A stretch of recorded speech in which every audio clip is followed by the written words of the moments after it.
Good morning, good afternoon, good night. Welcome to the BitLab Academy daily stream live from my home office. I don't have the backdrop yet, but it's okay because all the content we're going to be sharing isn't on my walls. It's in the charts, in the news, and how we can make sense of what's going on so that we can stack those probabilities in our favor. We've got a wonderful show lined up for you. If this is your first time, I can guarantee you it's not going to be your last time. My name is Kelly Kellam. You can find all my info. I can never figure out which finger it is right there at Kelly Kellam.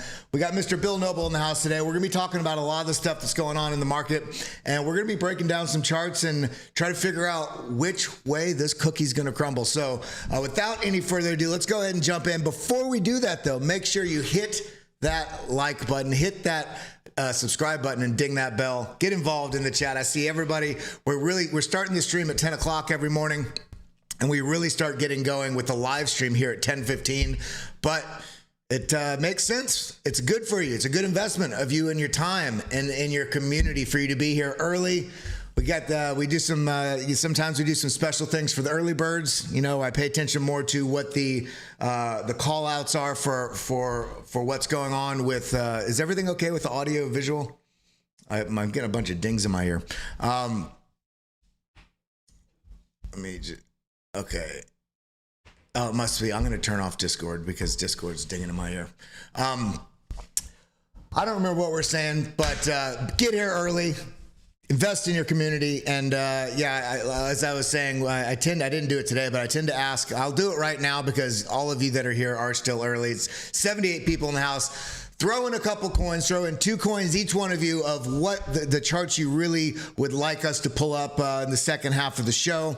And those that we see the most common are those that we know have some interesting chart factors in them. We'll try to bring up. So throw those in the chat right now. And again, hit that like button, hit that subscribe button, ding that bell. And before we get going, let's go ahead and dive right on over here. Make sure you're following me on Twitter, which is right here at Kelly Kellam. Look for that blue check mark. Look for that hit logo. And then make sure you come over to the BitLab Academy page right here at Academy BitLab.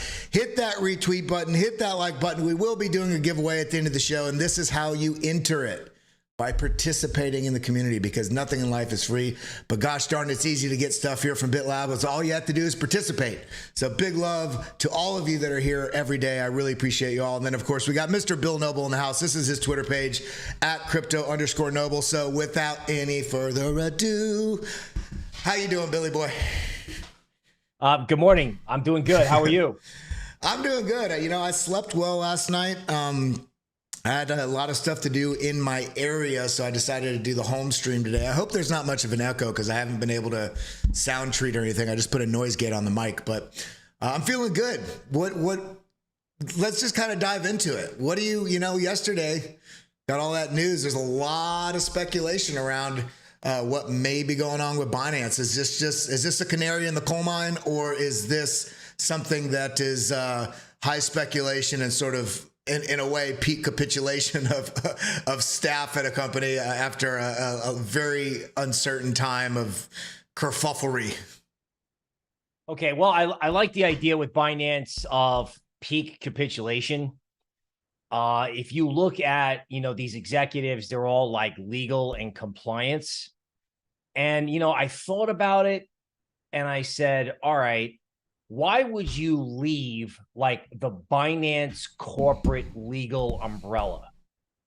Well, there's only one reason, and that's because you can't figure out how to defend Binance and yourself, right? So these officers are probably going to be, maybe CZ threw them under a bus, right? When he opened things up to the DOJ. So these people probably left at the advice of their own lawyers, right? To try to distance themselves from him in case they have to defend themselves against the government. Because it wouldn't be the first time that, say, a boss threw employees under the bus. Now, is this the last piece of like crypto bad news? I mean, if this is what passes as bad news in crypto, it's kind of pathetic. You know what I'm saying? Like, this is the worst news in crypto. It actually makes me bullish just thinking about it that way. Yeah, I mean, I feel like I don't want it to be hopium, but just like anything, we look at price action in a pattern. It could be bullish, could be bearish, or it could break bullish, it could break bearish. Just like there's no difference to the when trying to understand the context of the news. You know, I feel like if I had to guess, I really like how you position that with, you know, on the legal front of why they would leave, you know, because I think it's just like price action. The trend is your friend until the end. And as we've seen over the last year plus, there's been a lot of just on the corporate level shenanigans going on throughout the space with all the cascading liquidation or cascading failures of different institutions, and of course that spilled over into I don't know if the economy spilled over into crypto or crypto spilled. It's probably all connected. Then we had the bank collapses, and so when you see these corporate executives leave a major institution, the largest centralized exchange in crypto. And it's right around the time they're getting all this, all this fuel thrown on the fire, them particular being thrown on the fire with the SEC and a lot of different a lot of different national, I don't even know what the word is, but they're being kicked out of countries, right? All over the place. So is it exhaustion from that, or is there a legal precedent? And there's no way to know. But if I had to guess based on the trend, it does give me pause, and it does make me think.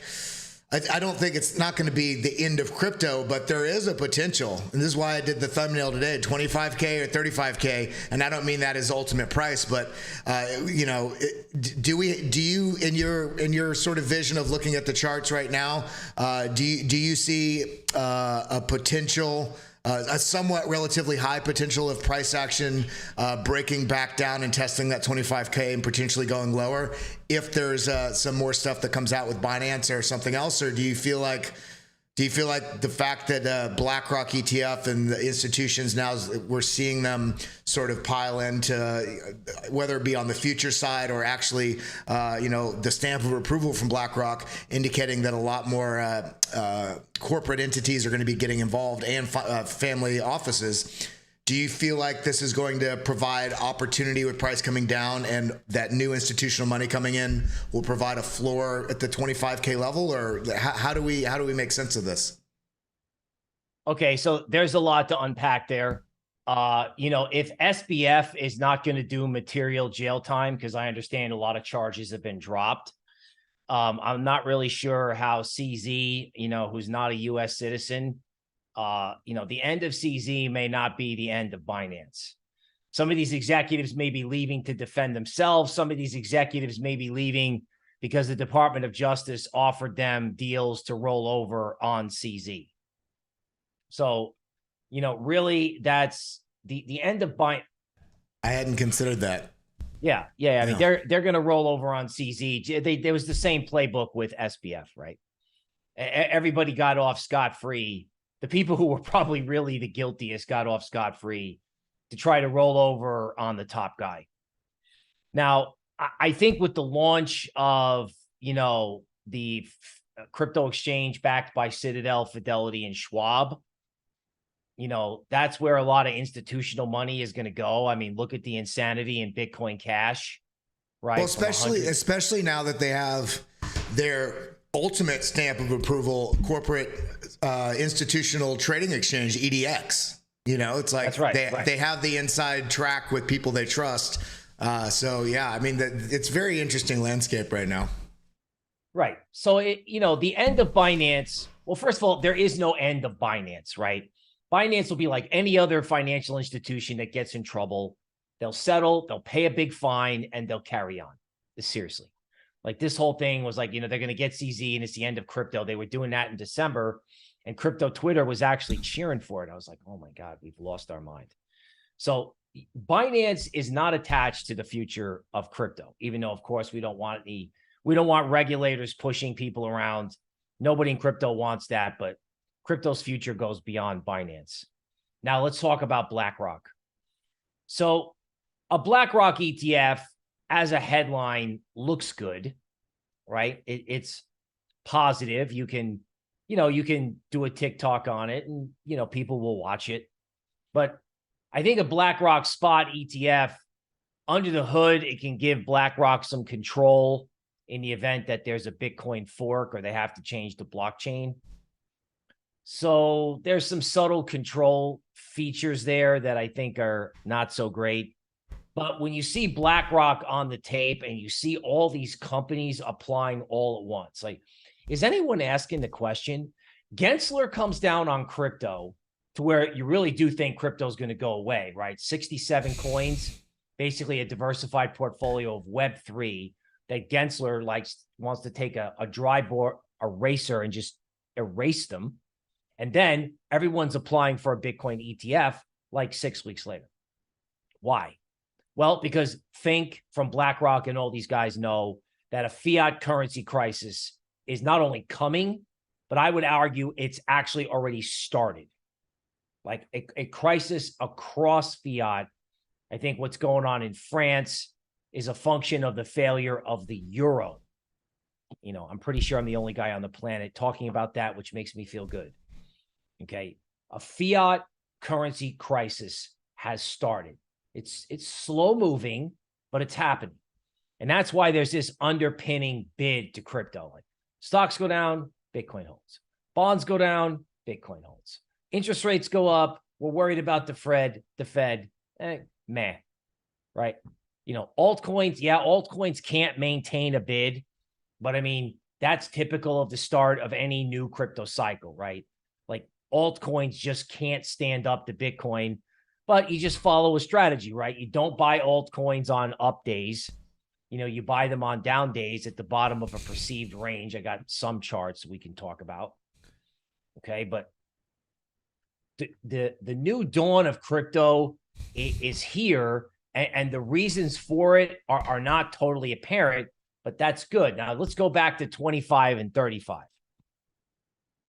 I think the hardest thing to do in crypto right now is to sit around and say, I'm going to wait to get it at 25K, knowing that, you know, Larry Fink is down there. And if Larry Fink is down there, it won't go to 25K. All right. So I think the way you would see 25K is on some sort of flash event, right? Like things with interest rates are not good. I do not like what's going on in the Middle East with the Iranians. I don't. Okay. I think there has been things written about inflation and the Fed, and that the Fed made a mistake in pausing, that they do not have control over inflation. Okay. Now, as an older guy, I took some flack on Twitter for talking too much about that on a live stream, about the negative impacts of like rising interest rates on risk assets. And basically the idea was like, okay, boomer, if you don't want to take the risk, don't be in the market. Now, I know you're on YouTube. I'm on YouTube. You can't take everything personally, but all right, maybe I'm talking about the stuff in legacy a little bit too much. The point is, you can have a position and you should be ready and willing that in case there is an event, say near the end of July, that surprises people, you want to make sure you're there to scoop it up. Because this market's full of surprises, right? Like I was into buy in July and let it fly, but they did the whole rally in June. Like I wasn't the only one thinking that. Larry Fink was thinking that, and he actually went out in front of me. Okay. So now the game is have a position. You know, you don't have to buy it up on green days, but it's pretty clear that every dip in Bitcoin is being bought, and you should probably be looking at a DCA strategy as we speak.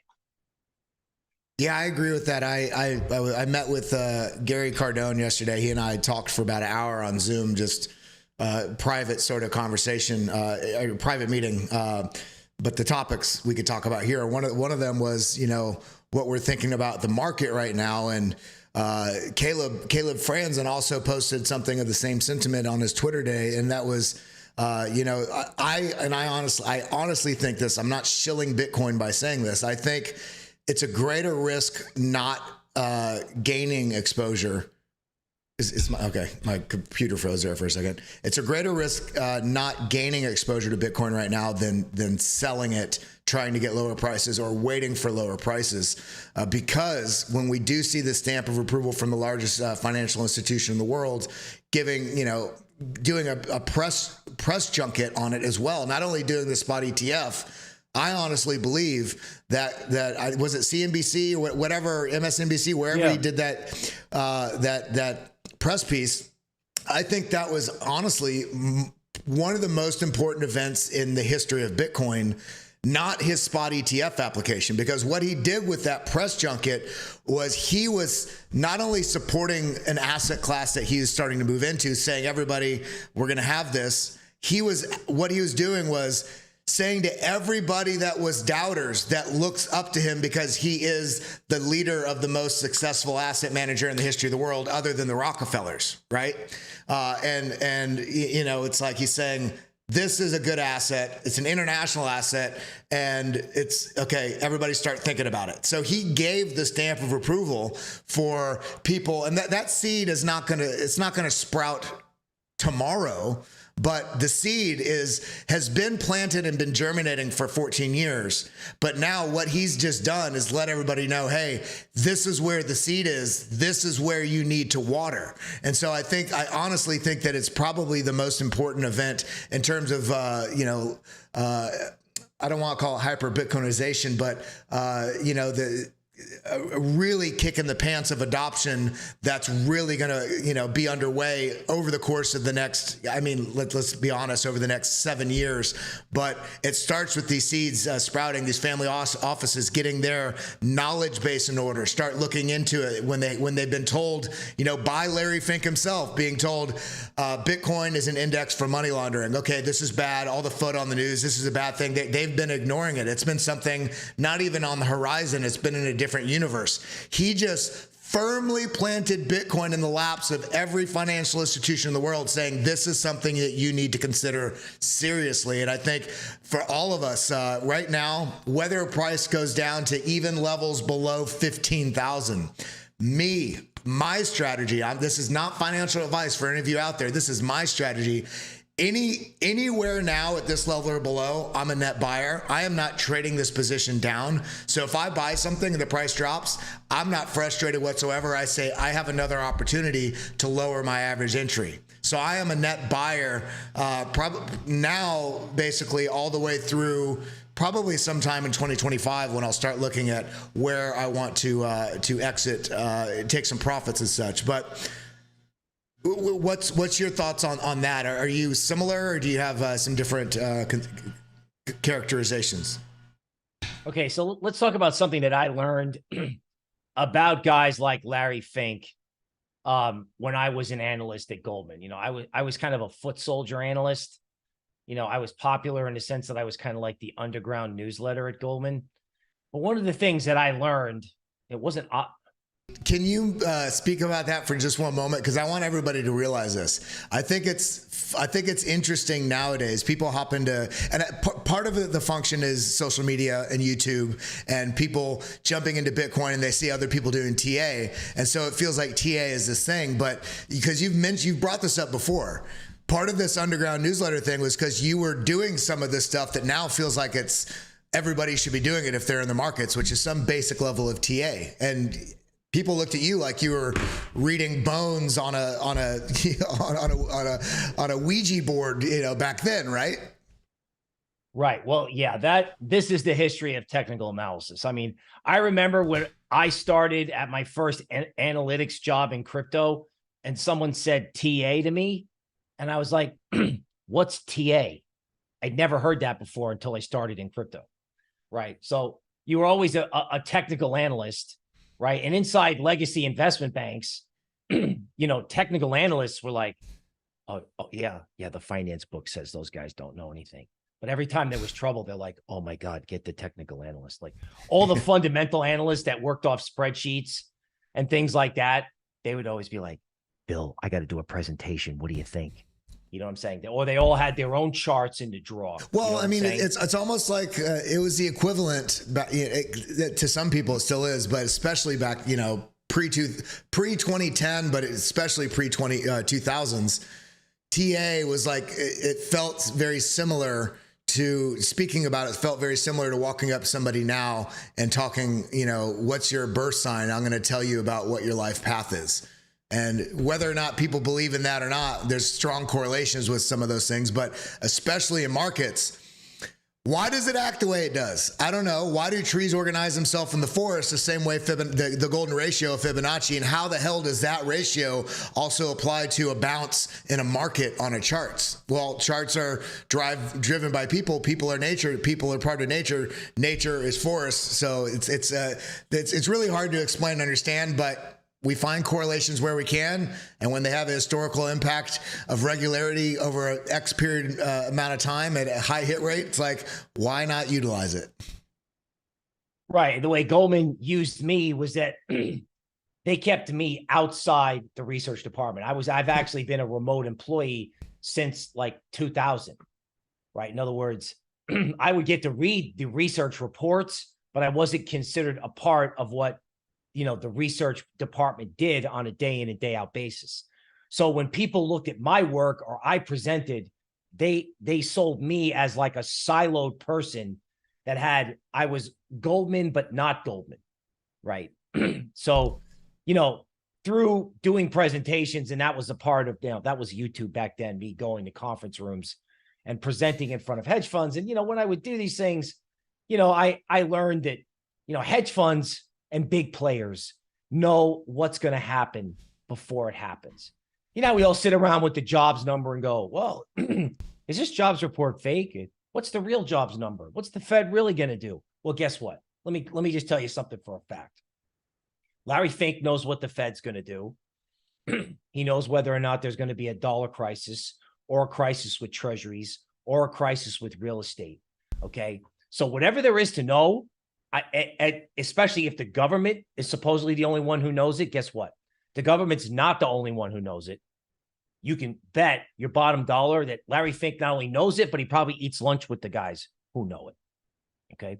So when Larry Fink calls a press conference and starts talking about Bitcoin, I don't want to make anybody upset. I don't want everybody to go, okay, boomer. But in my mind, he announced the start of a fiat currency crisis. It has been announced. Like, yes, it's pro-Bitcoin. That's awesome. But the reason Bitcoin doesn't seem to go down, or Bitcoin is back in its own world, like my okay boomer moment was maybe I have to say to myself, maybe sitting around and going, well, stocks are doing this, bonds are doing that, therefore Bitcoin should do this. Maybe that's not the right way to do it. Maybe it's to say, all right, well, Bitcoin's doing this and Bitcoin just keeps on doing this. So if you get to see 25K, it's going to be a pretty weird and ugly world and scary, but you got to grab it. And like you said, the risk to not being exposed, given what Larry Fink has told you, he hasn't told you that, he's told you Bitcoin was great, but he didn't tell you why he was telling you Bitcoin was great, right? So you got to read between the lines a little bit there. And, when you start thinking about that, my whole view of crypto kind of like changed. It changed. Yeah, no, I absolutely agree with that.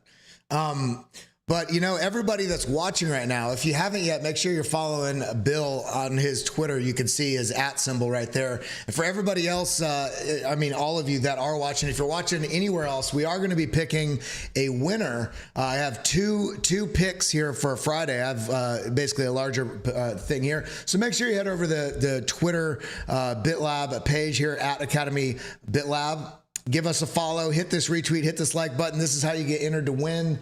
And make sure you're following me here at Kelly Kellam with the blue check and the hit logo. You can see me right here. And of course, Bill Noble. Bill, why don't we pull up some charts and give the people what I know they want?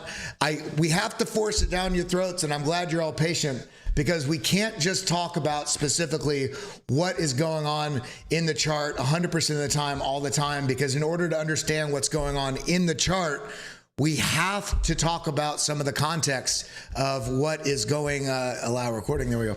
We have to talk about the context of what is going on that is giving impetus to some of these rises and fall in price action. Like if we have a sharp downtick, is it something that, for instance, if we have a pattern that is breaking, that should be breaking to historically to the upside, and it breaks to the downside like this, is there some news event around it that can help us understand it? And understanding these things over a period of time gives you better indication, a better sort of tool belt of awareness of what to look for, especially on economic schedules, on you know, what's happening with the FOMC, what's happening with jobs reports, what's happening with all these different things that are on the economic calendar, so that we can also not fall victim to trading emotionally when we see this drop and think, oh, it's going to come all the way back down here, only for it to rebound very quickly right back to equilibrium and show that this was nothing. This is just part of this sideways range, and this was just a little blip that had to do with some sort of news event. And similarly, we have something similar that's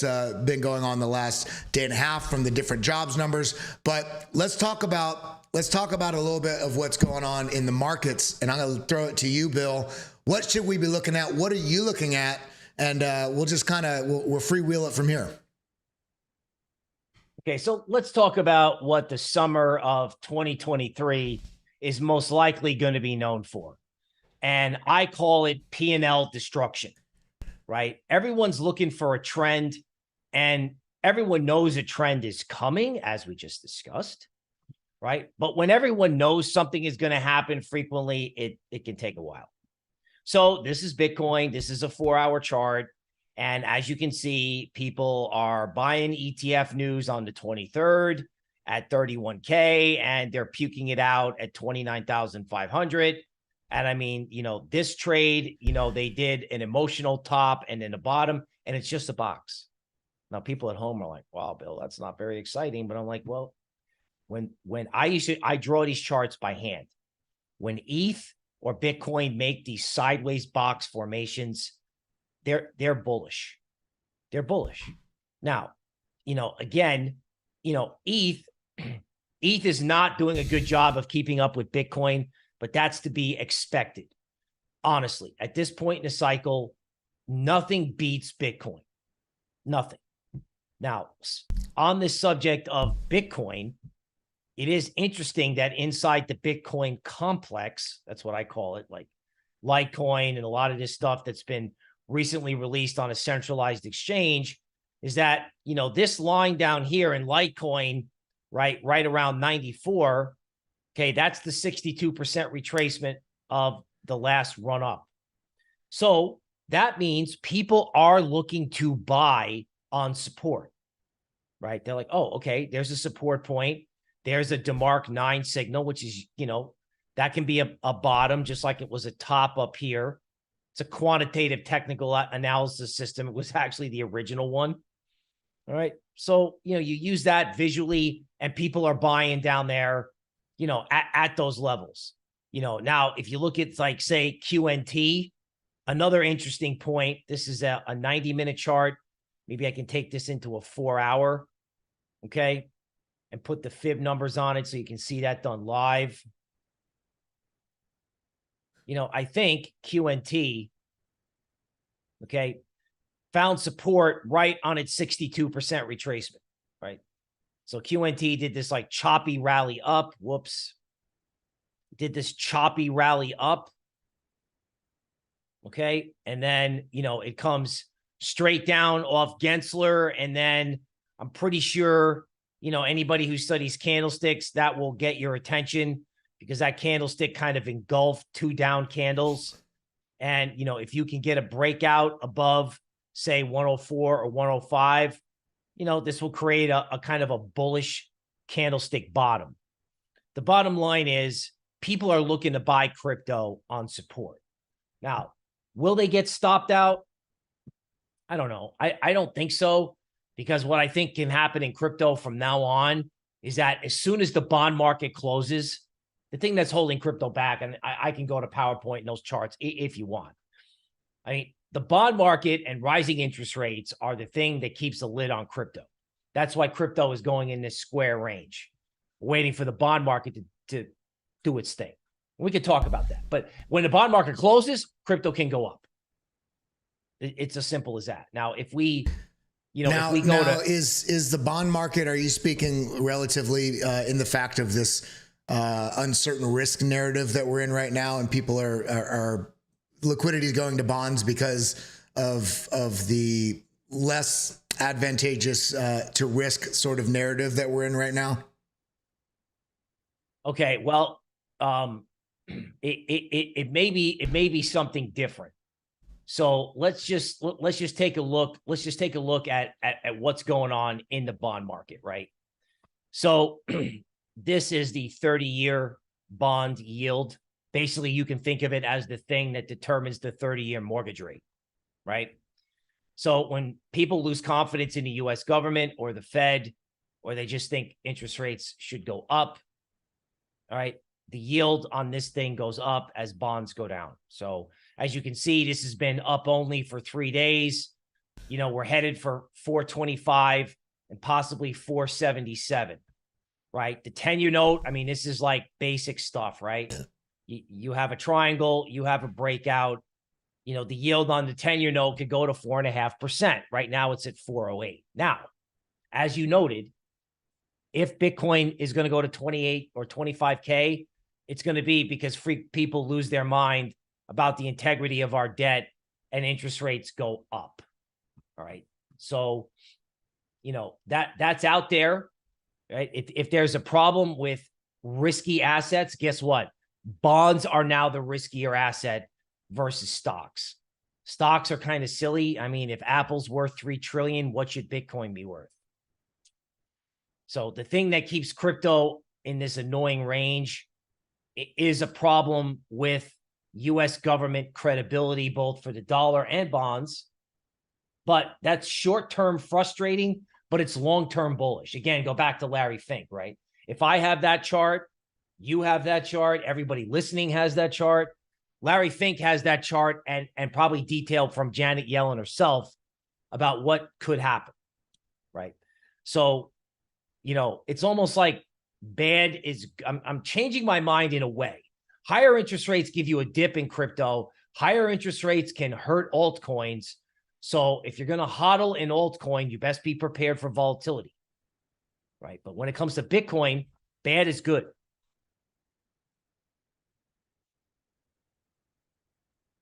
Oh, sorry about the mute there on OBS, everybody. The thing that I'm kind of paying attention to is as much as and I'm sure everybody watching this, we want to myopically look at Bitcoin and Ethereum, and we see the 4-year cycle and we say we should be going up right now. Let's get past that 32. Let's get up to that 35K level. I'm going to go ahead and share my screen here, and I'll share it with you too as well, Bill, so you can see, looking here at, for instance, NASDAQ, we see that we have, a pretty substantial, we have this large impulse to the upside. And then we're actually, I mean, this is not positive when looking at where we may be going for Bitcoin if there's risk coming out of markets, because additionally, when we're looking at a lot of the things in the traditional markets, we can also remind ourselves that the majority of the gains that happened in these indexes had to do with a very, very small handful of charts. Very small handful of assets. And so when we're considering things like, Apple and, Apple and Meta and Google and NVIDIA and all these very few assets out there that were really buoying the market, is there still, I mean, how is the market going to perform if we do get the thing that everybody says? A lot of people want to argue that the recession already happened. We were in a recession because the markets were down, but we had a pretty damn substantial rally, and followed by a pretty strong pullback, followed by even a smaller rally that now we're breaking down out of, I should say. What happens when we look at the ETF and all this institutional interest? But we're also seeing, if we see a further pullback, another 8 to 12% pullback in traditional markets, will the bullishness of that within the crypto market be that we don't pull back as far as we would have without it, or is there a chance that we break the periodic correlation that we have with traditional markets? And this is a real first opportunity for Bitcoin, Bitcoin most specifically, to sort of break that correlation and perform well if the markets are performing bad, or is this just something that we need to take day by day? How would you look at that? Okay, so let's start with a 4-hour chart of Tesla, right? So obviously, as you can see, Tesla has gone up a lot. It's gone from 150 to 280, okay, as crypto has kind of, not done much. So I'm a portfolio manager, and I'm going, okay, let's look out 1 year from today. Where's Bitcoin going to be 1 year from today? Higher or lower than 30K? That seems like a simple answer to me. Now, when I look at Tesla, okay, where is Tesla going to be a year from now? Is it going to be higher or lower than where it is right now? Or how about this? How about Apple on a monthly basis? Okay, take the DeMark sequential work off of it. This is DeMark's Elliott wave tool. This is a 5, meaning end of uptrend, and a 0, which means the real end of the uptrend. So a year from now, right, Apple goes from, 30 in 2019 to 200. Where is this going to be in a year? So you could have you're going to have downside in legacy in October. That's going to happen, right? That's like a solar lunar Gann cycle thing from a very reputable analyst. Okay. If you look at this, how much downside is there? There's a lot. And if I'm a portfolio manager, it's very simple. I'm just going to start allocating money. I'm going to move from Apple, which has a total market cap greater than the entire crypto market, the whole crypto market. Apple is bigger than all of crypto. I'm just going to start moving money from equities, right, into crypto, right? That, MicroStrategy, okay, come back over here. MicroStrategy. Everyone's like, oh, we need a Bitcoin ETF. And I'm like, do we? We already have a Bitcoin ETF. It's called Uncle Mike, right? Uncle Mike's, good ship Bitcoin. It's a software company that can develop on Bitcoin. And if you look at a 3-day chart of MicroStrategy, I mean, they're breaking out of a diamond, which is the most this is the most powerful formation in all of TA. And then, MicroStrategy has been in kind of a downtrend for a long time, and it's breaking out of that. I mean, MicroStrategy up 3% today with stocks down and bonds down. That's ZB. So you're suggesting that there's especially with the new landscape and the stamp of approval and everything where we're at in the market and everything with crypto, that there's a potential, at least, greater than one, of some capital flowing, if the markets do pull back, some of that capital flowing into Bitcoin, not Bitcoin following the correlation down. Exactly. Right. In other words, what I'm saying is that's pretty bullish. Yeah. I mean, if people sell equities, right? Because look, we can't sit around and be arrogant. Okay. We can't sit around and say Bitcoin is completely impervious, because every time you do that, you get smoked. Right. But as a portfolio manager, there's more downside in equities than there is in Bitcoin. And they're starting to do that trade now. This is the net of the net, right? This trade started at quarter end, because we talked about this, at the end of a quarter, things can get weird. It's when your technical analyst can take a vacation, because all the flows have nothing to do with charts. It's got to do with big players moving money around. Well, much to my surprise and everybody's surprise, big money just decided, you know what? We're done with tech. We made our money in NVIDIA, right? This AI thing may be overhyped in equities, and we're going to buy the solution to the fiscal monetary problem. We're going to buy the actual solution versus, AI is going to save everything. That's the narrative in equities. Okay. No, crypto is money, dude. money in a time where money is falling apart. So people are like, okay, fake went up, real is cheap. Okay, that's easy. Let's just do it, right? Boom. Right? They're doing it as we speak. Now, if crypto goes down because equities go down, whatever. I mean, we have to manage the volatility. You don't want to be selling where you're supposed to be buying. That's the best thing I can tell you. Like, keeping your position small can help you because you're involved, so you'll be calm. So if it goes down, you're like, oh, goody, I can buy more. And if it takes off, you'll be like, okay, well, I have something and I can try to buy a dip. Well, I mean, even more so now than ever before in the history of Bitcoin. Anytime you sell, somebody with more patience is buying for sure. Especially if you're near a bottom of a market or at the beginning of a strong bullish impulse. But now we have a clear stamp of approval from the largest asset manager on earth and clear indication that institutions are going to be getting more involved. So if this is the level at which that stamp of approval came in, that suggests that any price below this, institutions are going to be buying off of anybody that's basically donating their money to those institutions. So the question for everybody watching this channel, you should be asking yourself, do you want to help build new brick and mortar institutions? Do you want to help revamp their gardens and buy them boats and help rebuild the decks on their second and third, fourth and fifth guest house and pay the corporate bonuses? Or do you want to contribute to your own portfolio? And the easiest way to do that is through patience and smart strategy and decision-making in the markets. I mean, that's the question we should all be asking ourselves. Where can I allocate, not where can I sell? Yeah, and there's another idea that I don't think people are talking enough about is that, Web3 is not dead. A matter of fact, Web3 may finally be priced properly because of the NFT crash.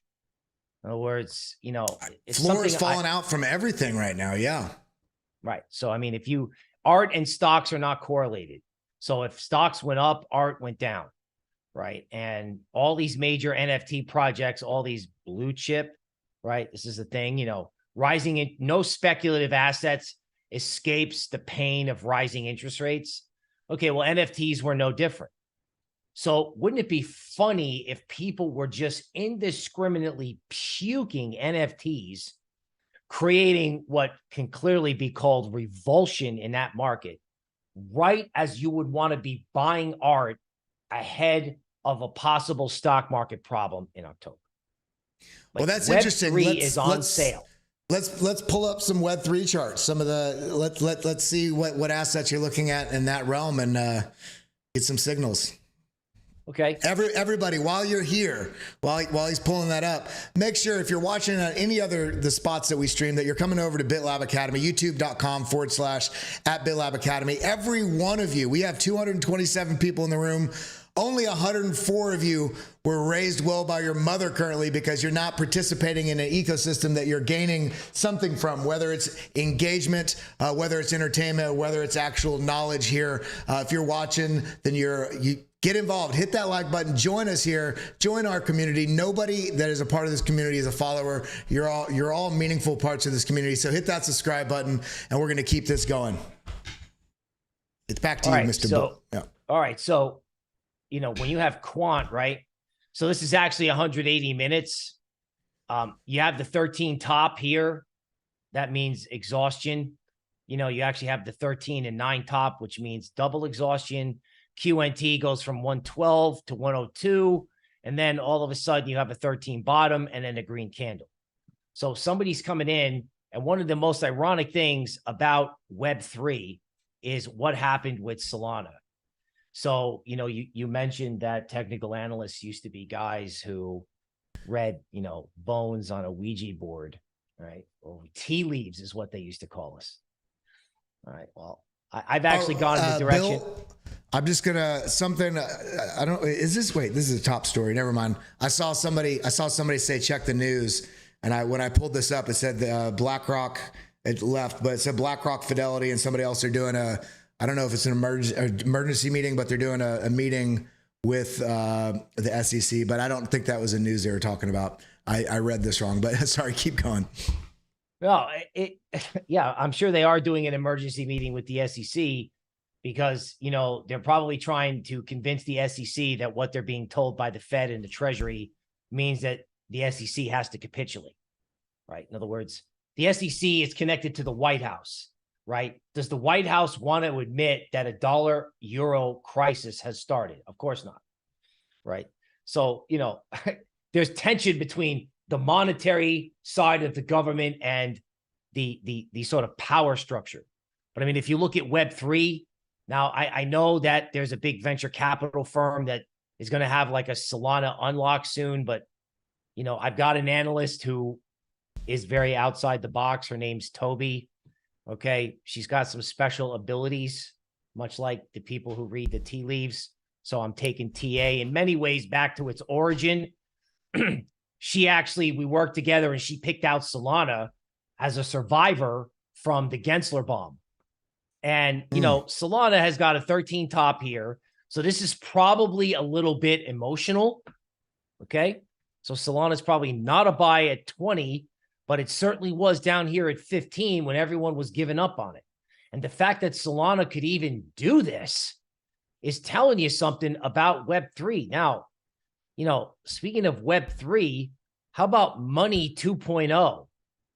Here's XRP. Now you're like, well, Bill, what's XRP doing? This is a 90-minute chart. Well, it's not doing anything, but neither is Bitcoin.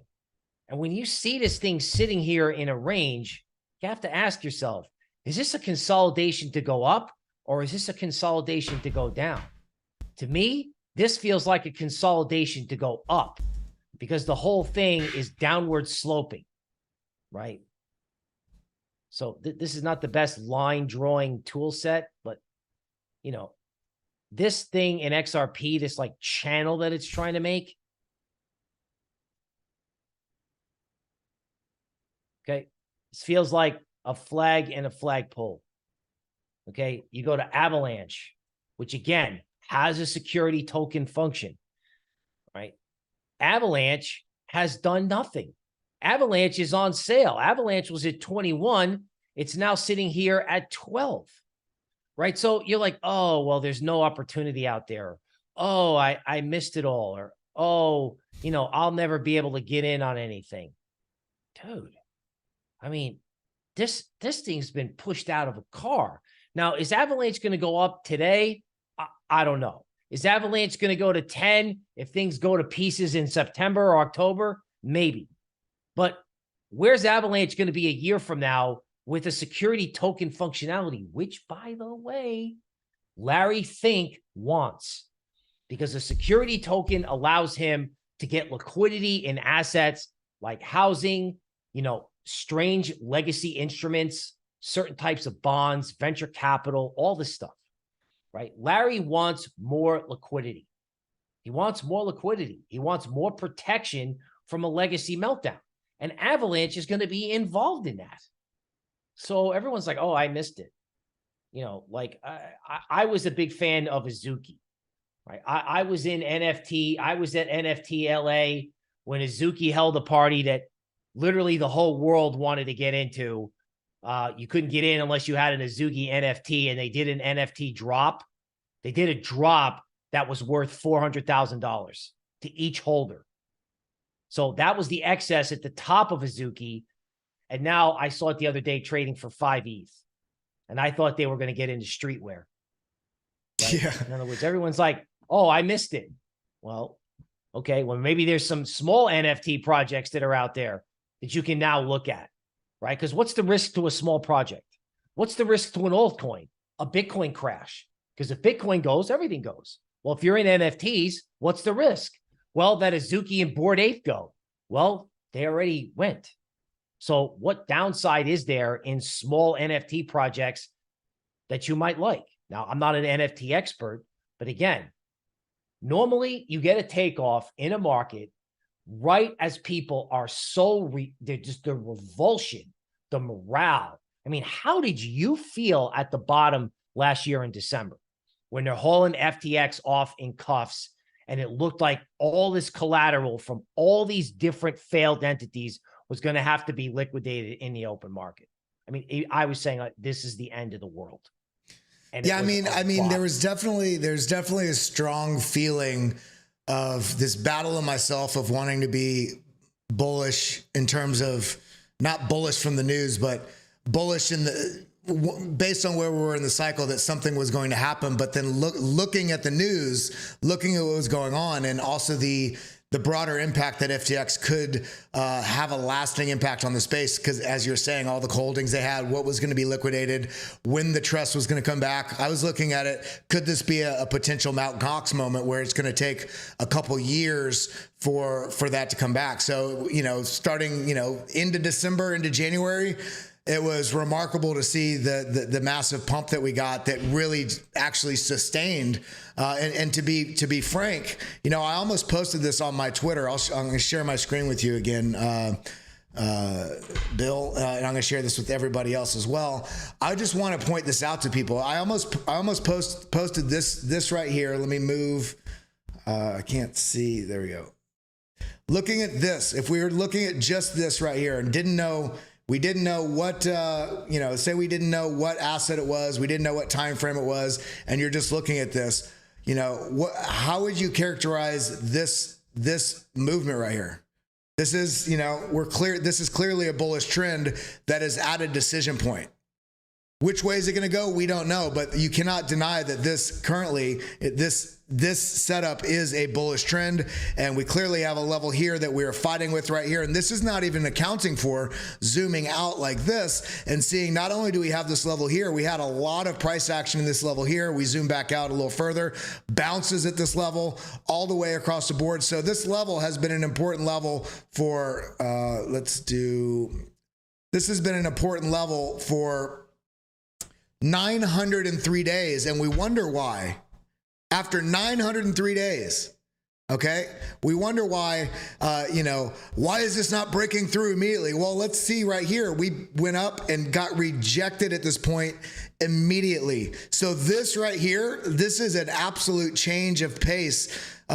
This is different than this. Now, the question here, though, is this does start to look like, if this does pull back here, this does start to look more like a rounding pattern here that could have a steeper pullback. So we have to look at that. But being the fact, if we look at this on the 8 hour or daily, I should say, not 8 hour, we are consolidating in this range right here. And let me see if I can have it.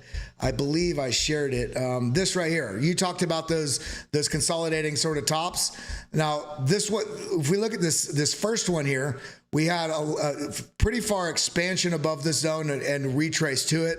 We came up to this one. We had more. This is a little bit more compressed. Now we push up again, and this is very compressed. So we're really compressing into a zone that we know, based on the chart, is an area that we should absolutely be okay with it compressing here, because it's a known zone that it needs to take some work to break out of. Now, so looking at all these things, okay, yeah, just want to make sure. Yeah. Sorry, I got multiple screens and Zoom and all these. I just want to make sure everybody can see you again. Looking at all these things, it's okay for us to be consolidating at this level in this tight compression zone. Now, with that, with understanding that we are compressing here, this also means that the volatility is very constricted. And we've talked about this on the channel before. All things in the market move in cycles. Volatility expands, and after it expands, it's going to contract. And after it contracts, it's going to expand. Volume goes up, then volume's going to pull back. Price goes up, then price is going to move down. Price moves down, then price is going to move up. And so all these things considered, we are at a critical juncture for what's going to happen in the market. And, maybe we don't get that $48,000, $50,000 pre-market halving, pre-halving pump, like we had in 2019. Looking at 2015, we didn't have that. We had a stair-step factor all the way, stair-step price action all the way up. We're kind of seeing that here. You talked a lot about Web3 and a lot of opportunities there, but Bitcoin, we have a lot of opportunity now present, even if we pull back, because we understand that institutions now have their eyes on it, not binoculars, but they have a freaking telescope. Every institution in the world that has been ignoring this is now trying to figure out how do they keep up with other people in the pack, and especially the people at the top of the field. But then we have things, you know, on the same token, same sort of context, or the same time frame. Now we have questionability about Binance. Have you looked at all at the Binance chart? Because Binance, for anybody that's holding BNB, you know, we've had a huge, we had a huge bull market in that, and we've been holding in the 200 zone. But there is, I mean, we are sitting like a car on the edge of a cliff, trying not to even have a fly land on the dashboard, because if we do, it's looking like price could be falling, you know, about $160 before it finds support. So can you pull up the BNB chart? Sure. So let me let me get to that here. Okay. So, you know, this is Binance on a weekly basis. You know, you have a 13 bottom that triggered a rally. You know, you may have a 9 bottom here on a weekly chart. Okay. If you go to the daily, you have a 13 bottom, but the rallies are failing. So when it comes to stuff like this, I always say, you know, beware the failed rally. If Binance Coin is what you need to speculate, you know, on like, you know, Binance's casino platform, then this may fit into the idea of an altcoin from the last cycle that just may not make it, or may be dead money, right? Because if you have this 13 bottom and you don't really get much of a reaction, and then you get this failed rally here, I mean, this is people looking to get out at any price, right? And that shouldn't be, you know, like there's a lot of downside on this, as you've noted. You know, like on a monthly chart, if this really falls out of bed, you're going to start. What that looks like, actually, it reminds me of a delayed version of what the Bitcoin chart looked like, without the follow through to the downside, to completion of the full bear trend on BNB. That's kind of what I'm looking at. I just noticed that right now. Yeah, I mean, so I mean, when you look at this, the net lesson from this is, you know, why am I long something? You know, the SEC could come after this. You know, that may be priced in, but the thing is, you know, what's the upside right now? Like, would you do this versus Bitcoin? Now, speaking of Bitcoin, okay, just remember something about institutions.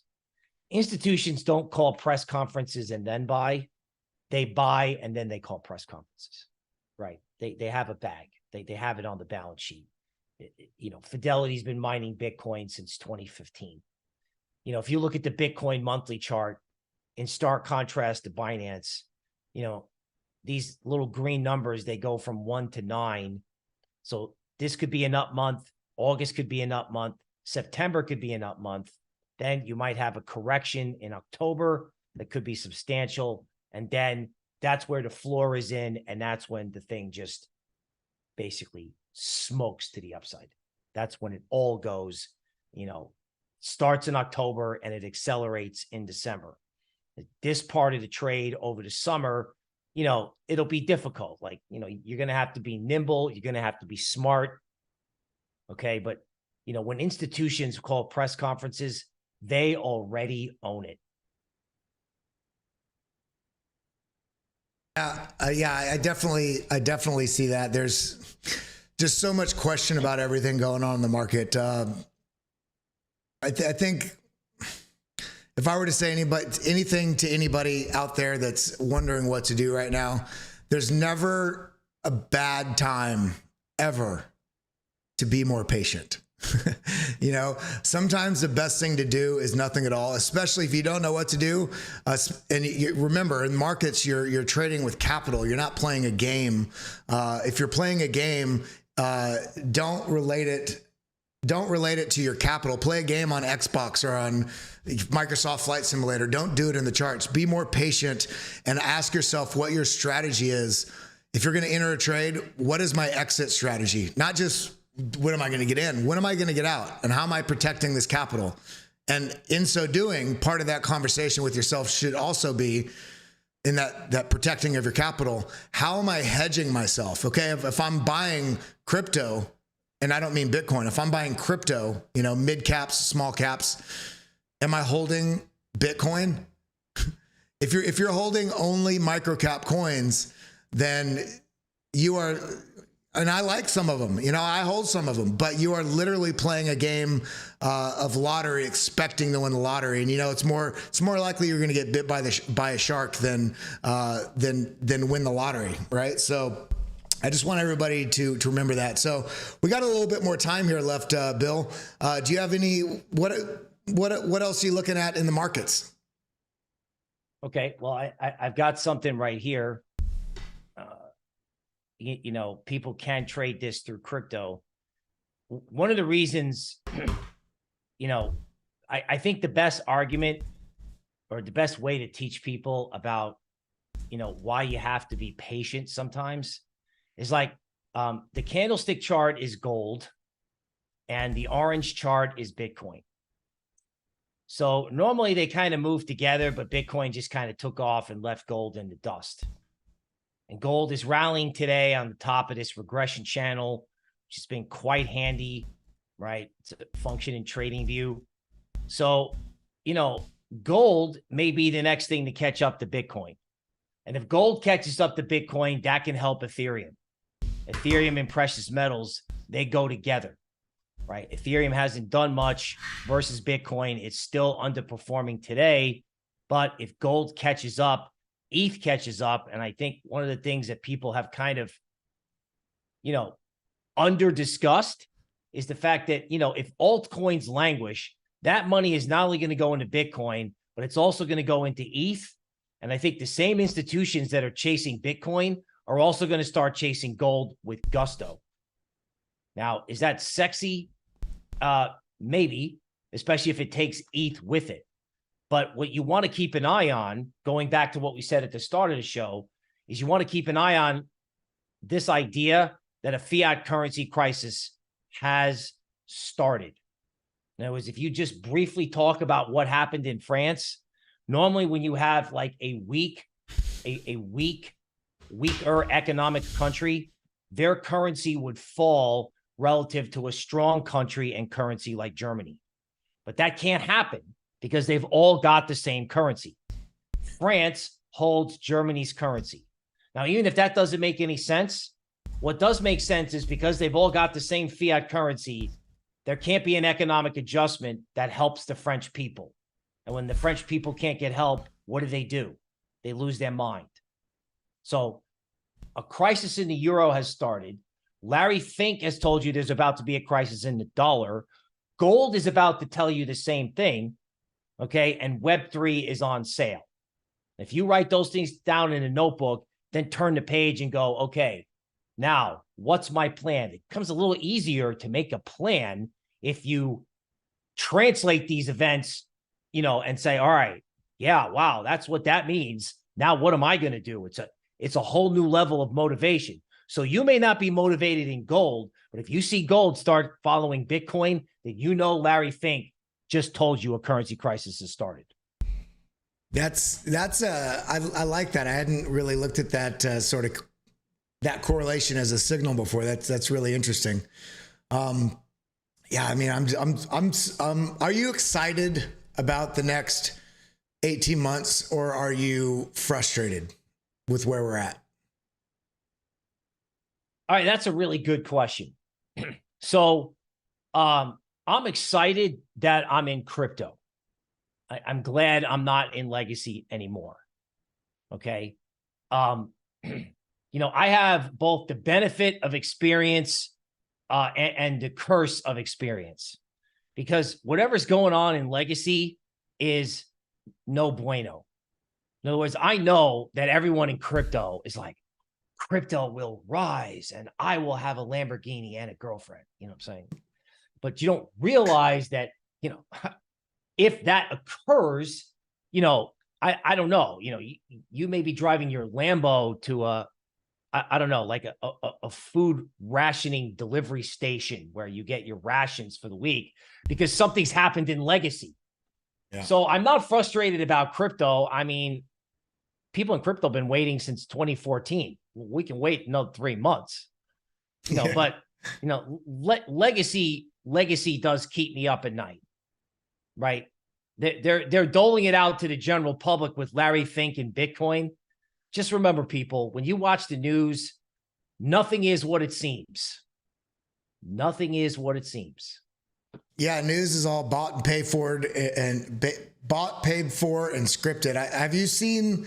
It's not really a meme. It's more like a info clip. I don't really know how to describe it, but and it's not just like particular individually selected news outlets that are on the same sort of network. It's like Fox, CNN, which couldn't be further apart in what their two biases, PBS, CNB, it's all of them. It's, they'd show a clip of about probably 100 or more different news anchors from different news stations talking about it doesn't matter what the story is, but I think it has to do with social media, and social media is bad because, misinformation or whatever, and they do it on a number of different topics just to show how powerful this is, but it shows word for word the exact thing said across every one of these news stations. And aren't we supposed to have free press? Isn't that part of the Constitution? And all these people arguing on both sides of it, whether it's left wing or right wing, slandering the other side of the political spectrum about how they're not for the Constitution. Meanwhile, each one of these news pundits is reading from a script that is breaking that tenet of free press, because they're reading a script that was prescribed to them from above, which is anything but free press. So it speaks heavily to your point. Don't trust anything. And I think there is, crypto is part of this wave of social media that we have. Crypto is transfer of value transparently and basically immediate comparatively with Swift.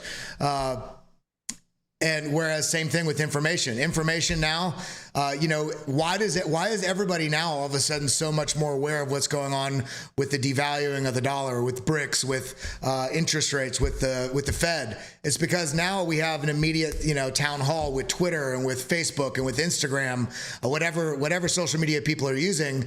And there's no toolbook. There's no guide or looking left on the chart for governments and institutions to figure out how they can manhandle this. But in the same token, along with that comes governments and corporate institutions, foraying into that same sort of dissemination of information by having bot armies out there retweeting and basically trying to build the side of the narrative that they want to drive. So I mean, the main focus now for everybody, and it's so great that crypto is here, is if you don't like what's going on, good. That means you're tuned in.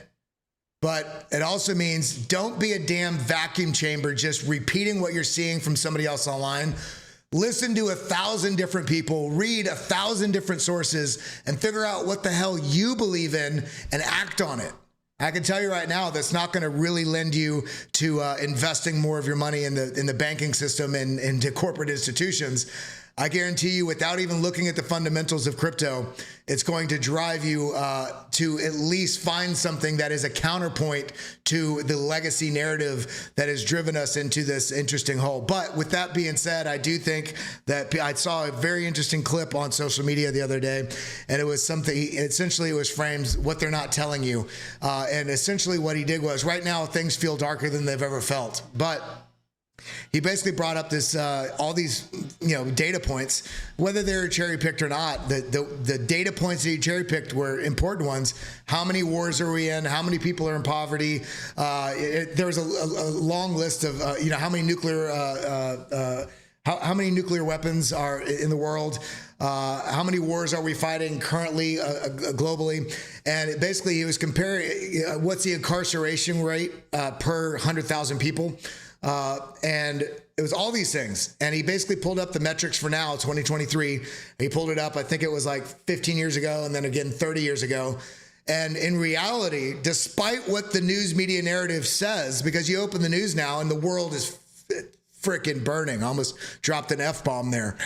But you look at the data, we are in a better place globally than we've ever been. Does that mean we need to stop getting better? No. It feels like we're in a worse place than we've ever been, partially because of the news media narratives. And all of us are to blame for that because they do what brings people to the channel. They do happy stuff. They show good stuff. People don't watch, so they have to focus on the bad. And that's all you see. I remember during the pandemic, I was sitting in my bed watching some show, killing time, not being productive. And I flipped on the news, and I was living in New York. New York was burning. I could not believe it. I could not believe New York was burning. And I look out my window, there's a freaking bird chirping, sitting on a branch. And I'm like, okay, the news media narrative, New York is burning. And here I am. And, there's kids playing on the street outside my window. And it's a good lens onto what the troubles that we're seeing in the world. Now, on the one hand, we have also risen the bar for what we're expecting when we want better. So we're also more focused, also because back to what we're talking about with social media, we're more aware of the bad stuff going on. But that doesn't mean that there aren't things to be grateful for. It doesn't mean that we haven't made strides. And remember, it doesn't mean that we don't have an answer for anything that isn't the best that it could be right now. And part of that is not only Bitcoin and digital assets, but let's be real. A lot of the issues that we are seeing in the world right now will have the potential to move faster and be alleviated in a more meaningful way the quicker that we implement blockchain technology into more institutions and more processes and more organizations around the world, because that means you're also bringing transparency to all the things that we're doing. Mr. Bill, Bill Noble, I really appreciate you being here. Is there anything else you wanted to say before we cut over and do the giveaway before we wrap out the stream? Any things you got coming up or any streams you got, anywhere people can find you? All right. Well, I appreciate that. For the audience, go get yourself a copy of a book I had to read in high school in 1984 and use that to remind yourself that crypto is freedom. Market update on @CryptoNoble YouTube channel. Monday, Wednesday, and Friday coming up. You can always check me out in the Gold Retriever Telegram group as well. Always appreciate being here. Yeah, well, I always love having you here. We missed you last week. I hope your move went well, or I know it's never the day of the move. The move ends up being a month-long process of refining out where everything is. So big love to you. I look forward to having you back next week, my friend. All right, sir. We'll see you soon. Later, brother. Everybody, how much do you like Bill? Bill's always dropping so many great knowledge bombs. And remember, it's not always just about Bitcoin, but in reality, it is. When we're showing you charts on gold, when we're showing you charts on the NASDAQ, when we're talking about BlackRock and Larry Fink, the only reason we're doing that is to help provide you context and signal on a broader base so you can make smarter decisions within the digital asset ecosystem. So it's wrapping out the showtime here. But before we do that, I told you, if everybody in the room right now hits the like button, we're going to get up to that 225 level. And if we get to that level, I'm going to give $100 away in USDT, as well as a 3-month membership to BitLab Academy and Premium Discord. Sawtooth Hiker, shout out to you for the super chat there. Thank you to BitLab fam and mods. I appreciate you. I appreciate you very much, Sawtooth Hiker. Thank you very much. Now, everybody on for the giveaway, this is your last chance to do it. Come over here. You can get entered to win by just coming to BitLab Academy's Twitter page, which is here @Academy BitLab. And you can just make sure you're following, hit this retweet, hit this like button, and you will be entered to win. And there's 2 selections today for Friday, as you can see right here. So you have a higher chance of winning, especially if you share the thing for today. I'll give you another 30 seconds or so. And everybody in the room, hit that subscribe button, join us here, hit that like button, ding that bell, and it is time. I'm going to go ahead and come over here, make sure I'm signed into BitLab Academy. And there we go. Now come over here to comment picker. We are going to log in with Twitter. Hit that like, join us here. It's time to, if we don't do it, it's going to be a 1 month membership to BitLab Academy. And if you're already a member, it's okay. I'll just delay your billing for 1 month. Now we are there. Okay, now let's spin the wheel. Let's see what we're going to land on today.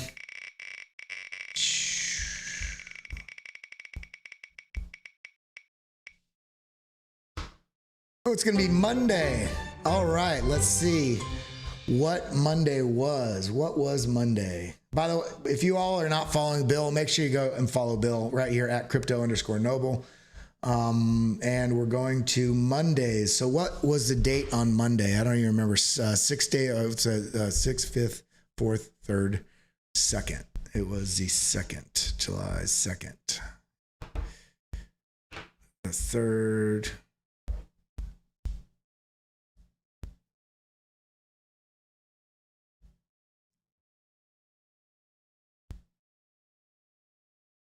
Was it this one? Yeah, it was the 3rd. It wasn't the 2nd. It was the 3rd because July 4th was Tuesday. Copy link to tweet. Now let's go ahead and do it.